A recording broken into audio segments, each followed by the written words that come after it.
Siz 1 kilogramm shol yetishtirish uchun 4000 litr suv sarf bo'lishini bilarmidingiz? Nima deb o'ylaysiz? Nimaga Qoraqalpog'iston va Buxoro viloyatlariga shol ekishga ruxsat berilmayapti?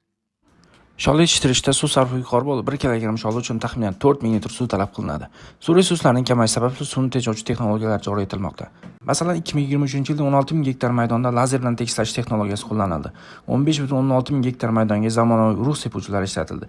29500 gektar sholi takroriy ekin sifatida ekildi.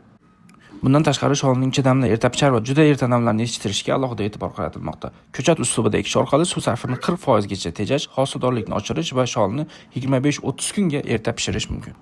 Siz nima deb o'ylaysiz? Nimaga Qoraqalpog'iston va Buxoro viloyatlariga shol ekishga ruxsat bermayapti? Yuqorida aytib o'tilgan sabablarga ko'ra suv tejalishiga harakat qilinyapti. Bir oyga bo'lsa ham suv resursini tejash juda katta miqdordagi suvni tejashga olib kelishi mumkin. Siz bu haqda qanday fikrdasiz? Fikringizni kommentariyada yozib qoldiring. Shol ekishga oid foydali ma'lumotlar uchun obuna bo'lib qo'yishni unutmang.